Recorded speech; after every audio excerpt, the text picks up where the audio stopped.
Dear friends, welcome to this week's edition of the Inspired Parsha. This week we have the incredible privilege to read a double Parsha. It's Parshas Behar and Bechukotai. And like every Parsha in the Torah, there are so many beautiful, rich Torah ideas, especially in the Hasidic world. But I just want to focus on one pasuk, one verse. This is in Vayikra chapter 25, verse 10. It's talking about the concept of Yovel. Yovel is on the 50th year. There's a cycle. On the 50th year, there are certain laws that pertain to the land and other things. And also one of the things that happens is that slaves, any slaves that people own, again, this is biblical times when people own slaves, they're freed on that 50th year. So listen to the pasuk. The verse says, "Karasem dror ba'aretz l'chol yoshveh." You shall proclaim liberty throughout the land to all of its inhabitants. The question is, what does it mean? The only ones who are becoming free on that 50th year are slaves.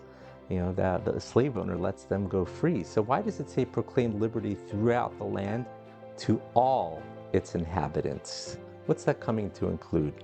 So the great Rabbi Menachem of Chernobyl, he was a great Hasidic Rebbe. He was a disciple of the Baal Shem Tov. He studied under the Maggid of Mezrich. He says something beautiful. He says, it is true that only the slaves would go free during the Yovel year.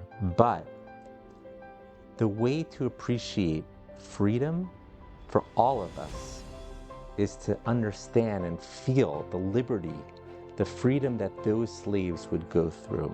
Imagine that the feeling of someone who's a slave for year after year, and then the look on their face, the expression of joy, the happiness that they have when they're finally set free.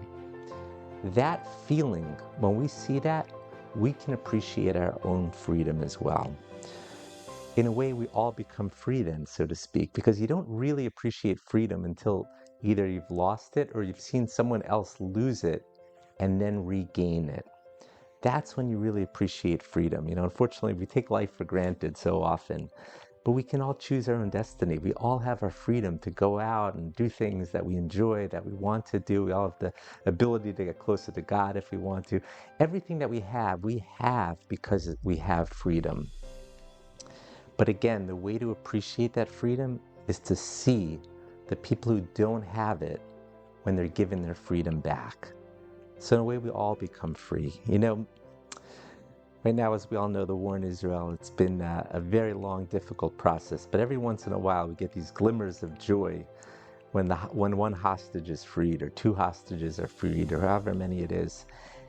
And then we all see the videos of them being reunited with their families and their loved ones, and they all talk about the same thing. They all talk about how much they now appreciate being able to go outside and get fresh air and be able to eat or drink whenever they want, to be able to spend time with their loved ones, to be able to do whatever they want to do.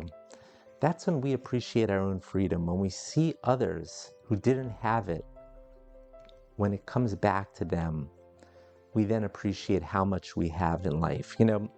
We all have our struggles. We all do, whether it's financial, spiritual, physical, whatever, emotional, whatever struggle we have.